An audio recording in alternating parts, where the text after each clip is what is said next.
المليونير الدقيق ينشين بيرفض بنات ورا بعض لأنه ما في أي مربية اشتغلت عنده كانت كافية، لدرجة إنه فصل لحد هلأ 30 مربية لأنه عنده طلبات كتيرة، وكل مرة شي ما بيطلع مثل ما بده دايما بينتهي الموضوع بفصل المربية.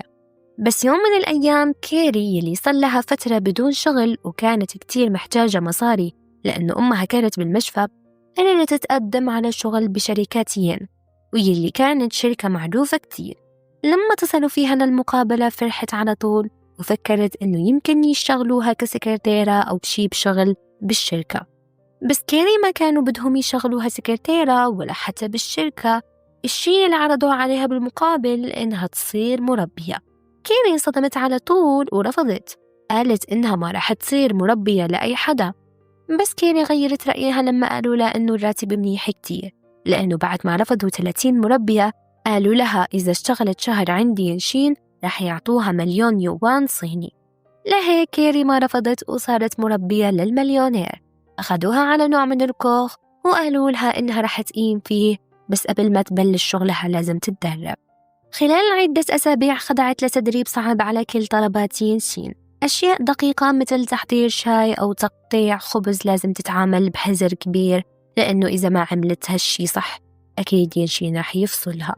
التدريب كان بإشراف هارو واحد من موظفي ينشي، ولما صار هارو مضغوط كتير وقال لها إنه تدريب خلص صار وقت تعرف الشخص اللي رح تكون مربيته. لما دخلت كاري قصر ينشين اكتشفت إنه هو كتير وقح، فهمت إنها ما رح تلاقي الشغل بسهولة، لأنه باللحظة اللي فتحت فيها الباب ينشين رمى إبريق شاي وتدمر من الخدمة السيئة اللي عادة المربيات بيعملوها. مع هيك كيري شجعت حالها وعرضت تعمل له شاي، وبشكل مفاجئ ينشين ما كره الشاي كتير، مع إنه انتقده وقال إنه ناقص كتير شغلات، بس قال إنه مو هيك سيء وكأنه عم يمدح بطريقته الغير مباشرة، وقال إنه الشاي مو مقرف مثل الشاي اللي المربيات الثانيين اللي كانوا عم يعملوه. مع هيك ينشين قال لها إنها ما تحتفل بعد، لأنه بعد ما قرر إذا رح تبقى مربيته أو لا، ولازم تمر باختبار وتعمل له ثبغ. مع هيك كيري بلشت تشتغل ونجحت بالاختبار، ولهيك صارت رسمياً المربية الخاصة بينشين.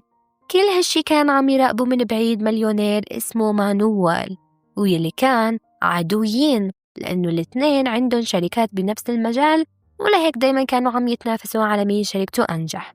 مانويل لما شاف إنه ينشين صار عنده مربية جديدة قرر على طول يبلش يحقق عنها. ولحتى توضح هالمنافسة أكتر بيصير إنه ليلة من الليالي لما ينشين صدف مانويل عم يدوروا على الشاب العبقري، وبسبب ذكائه الكبير الاثنين كانوا عم يحاولوا يوظفوه بشركاتهم ليجيبوا أفضل النتائج. اليوم اللي بعده كيري شافت هارو مرعوب كتير، كان لابس نوع من الدرع المصدور من الطناجر.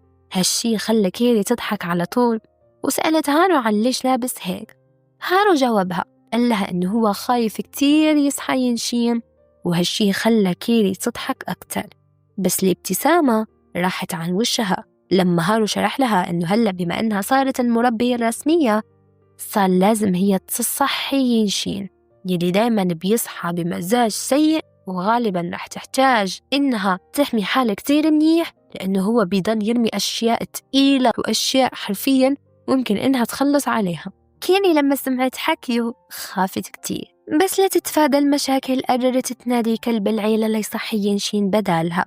المفاجأة كانت إنه ينشين وقع من السرير، ولما صحى وفهم الوضع طلب من كيري تساعده يقوم. بس خلال هالشي اتعثروا ووقع ينشين فوق كيري. القرب بينهم خلق توتر كبير، بس كيري قدرت تنزح حالها. لما ينشين استعد يروح على شركته هارو فكر إنه خلاص ما رح يحتاج يقلق من مواقف محرجة لباقي اليوم. بس لما شافها مبسوطة ينشين قال لها إنه من هلأ رح ترافقه بالمكتب كمان، ولهيك ابتسامتها راحت مرة تانية وما كان عندها خيار غير إنها تمشي مع ينشين بكل مكان بالشركة. وهيك صاروا بيقضوا كل يوم جنب بعض. واليوم بالذات ينشين كان عنده اجتماع مهم مع أشخاص مفترض من أفريقيا واللي كانوا إنهم ما بيحكوا صيني، عشان هيك العقد اللي معهم كان بلغة ثانية وينشين ما فهم شي. بس اللي كان واضح إنه الأشخاص الأفارقة طلبوا منه يوقع العقد تحت الضغط. ينشين كان رح يوقع العقد بدون ما يقراه، بس لحسن حظ كيري قرأته وشافت إنه في شي غلط بالعقد، وفوراً نبهت ينشين بإنه العقد ممكن يضر شريكته وإنه مش لصالحه أبداً. لهيك ينشين رفض يوقع العقد، وهالشي خلى ينشين يوثق بكيري. وهون بنعرف إنه كل هاد كان مجرد خطة. هدول الأشخاص لا هن إفريقيين ولا هن من دولة تانية، هن صينيين، وكل هاد كان مجرد خطة من مانويل كرمال يكذب على ينشين ويخدعه وينصب عليه ويزور المستندات. لما مانويل شاف إنه خطته فشلت عصب كتير وصار يهتم أكتر بكيري، واكتشف إنها شخص غريب عن العادة، لأنه كان غريب عليه كيف إنه هي عم تعرف لغة ما كتير ناس فيهم دارسيوها. أما بالنسبة لكيري فصارت على طول تقول لبطلنا إنه لازم يشكرها لأنها أنقذت شركته، وبلشت تمدحه كتير. بطلنا حاول يقول لها إنها ما تحكي شي، بس كيري بالغلط وقعت في حضن ينشين، وهالشي تركهم قريبين كتير من بعض. وهون ينشين قرب وقبل كيري، بس بهاللحظة انقطعت بقدوم مانويل يلي إجا معه شنطة مليانة مصاري وعرضها على كيري لتشتغل عنده. كيري رفضت إنها تروح تشتغل عند مانويل وما خانت ينشين أبداً ورفضته بشكل قاطع، بس بدل ما بطلنا يشكر كيري على ولائها صار يشكك كيف هي بتعرف كل هالشي، واتهمها إنها جاسوسة وحتى إنه عم تشتغل مع مانويل بالسر. هالشي زعل كيري كتير، وقالت لينشين بإنه إذا ما بيوثق فيها من الأحسن تترك الشغل عنده، ولهيك كيري قدمت استقالتها. وخلال الطريق سيارة ينشين كانت عم تراقب كيري يلي مانويل كان عم يلاحقها وعم يحاول يتصرف معها بطريقة عدوانية كتير. هالشي خلى ينشين يتدخل وبلشوا يتشاجروا، وكيري صرخت وقالت بأنه هي ما رح توافق، يعني ليش عم يجبرها؟ هي بنت ذكية. وضحت إنها شخص قوي وقدير. بطلنا ومانويل لما سمعوا اسم كيري كامل فهموا بأنه هي الشخص اللي كانوا عم يدوروا عليه، يعني هي الشخص الذكي والعبقري اللي كان اسمه غريب صراحة ما تذكرته.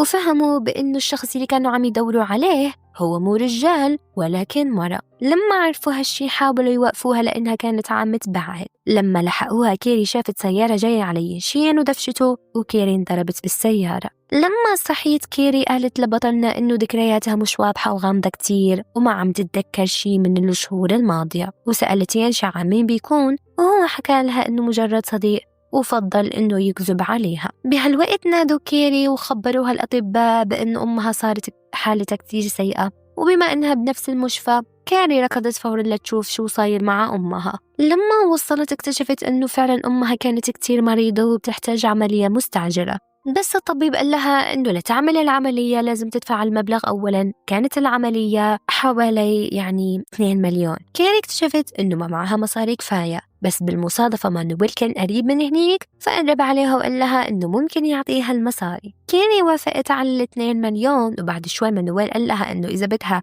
ترجع المصاري لازم تتبع أوامره، وخلاها تشرب شي مجهول المصدر. كيري ما وثقت من مانويل وتحركاته وتصرفاته، لهيك ركضت فورا ولقت حالها بالممر مع ينشين اللي بسرعة حماها. بس بما أنه مانويل عطاها شي تشربه وكان فيه مادة عم تخلي الحواس مشوشة، صارت كيري لحالها مع ين وبلشت تتقبله. وهون فهم بطلنا عن شو صاير معها، ومع كل هاد قرر إنه يضل هادي وما يستغلها. على كل حال ينشي قرر يوقفها ويحطها بالجاكوزي، ولما استرجعت كيري وعيها شكرته لأنه اهتم فيها. وهون بطلنا اعترف لها إنه كذب عليها من قبل شوي وقال لها إنه بس صديق، بس في الحقيقة إنه هن مو مجرد ما هي بتعتقد ولا مجرد ما هو بيعتقد، هي بتشتغل مربية عنده. بالأيام التالية كيري رجعت تشتغل مع بطلنا، وبما إنه ذكرياتها كانت ضبابية فبطلنا رجع يدربها.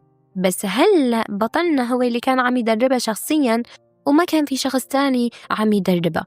كان كتير صبور ولطيف معها وما ضل زي نفس الشخص البارد والمتسلط، بالعكس صار يتعامل مع كيري بحذر واهتمام. يعني من الآخر معاملته تغيرت 180 درجة. بدل ما تكون كيري هي اللي عم تهتم بينشين وتخدمه صار العكس. بس يوم من الأيام صارت نوع من حفلة ببيت ينشين، وهنيك ما قدر يتحكم بمشاعره تجاه كيري، قرب منها واعترف بأنه هو مغرم بيها.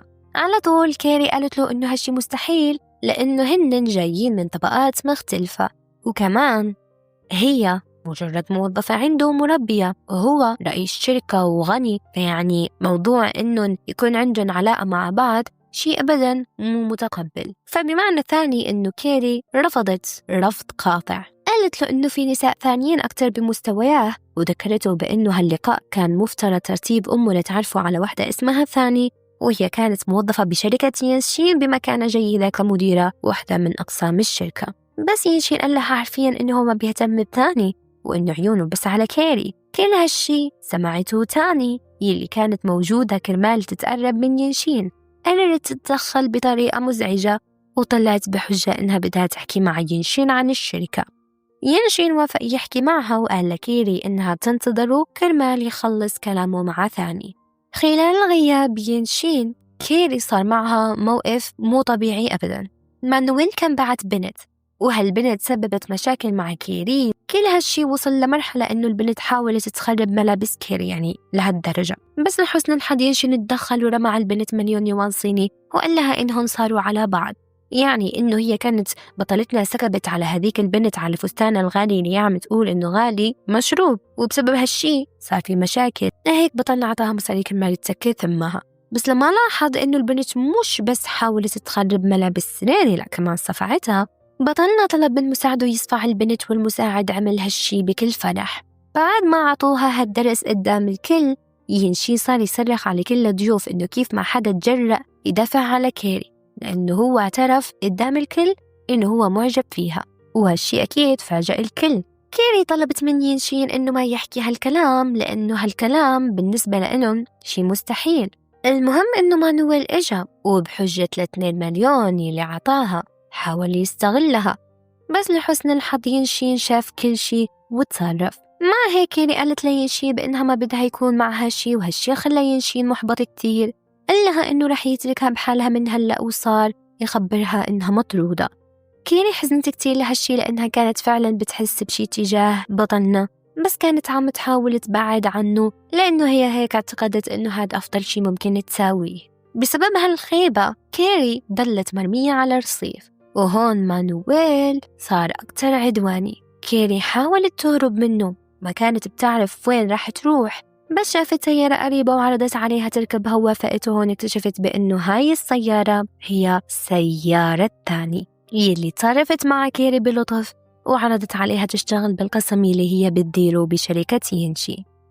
كيري فكرت إنه هالشي فرصة منيحة لهيك وافقت، بس أول ما بلشت تشتغل هنيك اكتشفت بأنه الأمور أبداً مو كانت متخيلتها، لأن الكل هنيك بيعاملوها بطريقة سيئة، وكمان دايماً بينقصوا من قيمتها. يعني لما بتحاول تعطي شي أفكار أو آراء أو غيرها من الأشياء كانوا ما بيخلوها. يوم من الأيام ينشين إجا كرمال يشرف على واحد من المشاريع اللي كانوا عم يشتغلوا عليه بقسمها، وكيري اكتشفت إنه ينشين تقريباً ما عم يلتفت لها ولا عم يحكي معها، وفهمت بأنه هو خلاص رفضها. من رغم يلي كل صار، كيري تقبلت الواقع وبلشت تصير تشتغل أكتر بالشغل. بس يوم من الأيام تينا بعتتها لتوصل نوع من المستندات لواحد من الشركاء المفترضين بالشركة. كيري شكت كتير لأنه المكان اللي تينا بدها تروح عليه كان غرفة بفندق.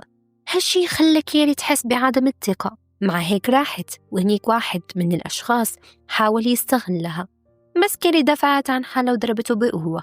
خلال هالشي ينشين لاحظ بأنه كيري عم تشتغل بكل جهدها، واكتشف إنه واحد من مشاريعها كان كتير منيح وإنه الناس التانية ما عم يعطوها أهمية. لهيك بلش يدور عليها، وهون اكتشف إنها كانت بالفندق. لما وصل لقاها بحالة سيئة جدا.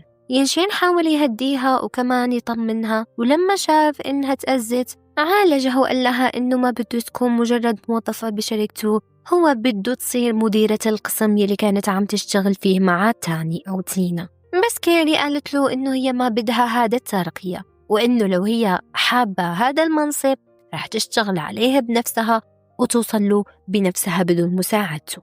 وبالفعل بعد وقت كيري قدرت إنها تحصل على الترقية بسبب مجهودها الشخصي. بطلنا أعلن قدام الكل عن ترقية كيري، ونادى كل موظفين القسم اللي كيري رح تصير مسؤولة عنهم، حذرون إنه ما رح يتسامح إذا حدا أهان كيري. ومع إنه الكل حاولوا يعتذروا ويقولوا إنه ما كان قصدهم يسيئوا لكيري بطلنا بيّن إنه ما رح يكون متعاطف أو متساهل مع أي حدا تاني. أما تاني أو تينا بلشت تلعب دور اللطيفة وتتظاهر إنها ما عملت شي ضد كيري وإنها عم تدعم كيري وما بعرف شو، بس الحقيقة أكيد كانت واضحة. وما بس هيك، اتجرأت وراحت لأم ينشين وبلشت تخبرها عن كيري وإنه هي بنت مش منيحة وما بعرف شو. يعني من الآخر الأم تبع بطلنا اقتنعت بأنه كيري هي مو بنت منيحة. ينشين طلب من كيري إنها تعيش بقصره وبالفعل وافقت، وبالليلة الأولى بدل ما ياخدها لغرفة القديمة كمربية أخدها على سريره وقال لها إنه من هلأ فيها تنام هنيك. كيري بالبداية رفضت، بس بما إنها كانت تعبانة كتير وافقت. علاقة كيري بينشين كانت كتير حلوة، بس بتتوقعوا إنها رح تضل هيك؟ أكيد لا. في يوم من الأيام إجت أم ينشين على البيت بدون ما تخبر حدا. شافت كيري بس ما اهتمت فيها، قالت لها إنها حابة تحكي مع ينشين. كانت مفكرة تحكي مع ينشين عن كيري وإنه لازم يتركها، هي بنت ما بتستاهل وبنت يعني شريرة ومن هذا الكلام. بس بعدين لما لاحظت وش كيري حست وكأنها بتشبه صديقة قديمة لإلها كانت بتحبها كتير لأنهم كانوا صديقات بالشباب. أم ينشين من باب الفضول سألت كيري عن اسم أمها، وهون تفاجأت لما عرفت بأن أم كيري هي صديقتها المقربة وأعز صديقاتها اللي كانوا فترة شبابه. وهون غيرت تصرفاتها وصارت مهتمة كتير بكيري وبلشت تتجاهل تاني وكل كلامها. لما عرفت تاني بأنه أم ينشين عم تتصرف مع كيري بكل لطف حست وكأنه العالم صار ضدها. قررت تروح تطلب المساعدة من مانويل واتفقوا على تدمير العلاقة اللي بتربط كيري بلينشين. وكيري قدرت إنها توقع بفخهم، بس قدر ينشين يجي وساعدها. ومباشرة لما صار مانويل على الأرض ينشين عطى لكيري أداة كرمال يعني تأذي مانويل، وبالفعل كيري ما ترددت للحظة واحدة وخلت الأداة تأذي مانويل. بظن إنكم بتعرفوا شو بقصد.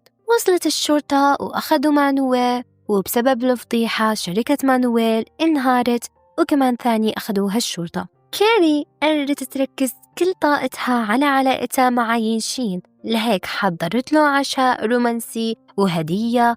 وهون ينشين اتفاجأ. الهدية كانت حزام، بس أكيد ينشين ما اعتبروا حزام، اعتبروا شي ثاني. هون ينشين قال لبطلتنا بأنه هو كمان عنده مفاجأة، طلع الخاتم وعرض على كيري الزواج. كيري وافقت، وهيك بيكون خلص ملخصنا لليوم. بتمنى إنكم تكونوا حبيتوه. حطوا لايك للفيديو، فعلوا زر الجرس كرمال أي فيديو أنزله يصلكم أنتوا الأوائل. اشتركوا بالقناة واكتبوا لي رأيكم عن الفيديو، وابعتوا الفيديو مع أصدقائكم يلي بيحبوا هيك درامات. وبس، كانت معكم آيلا كوين من قناة ملخصات آيلا كوين. نلتقي بالملخص الجاي بإذن الله. باي باي، بحبكم.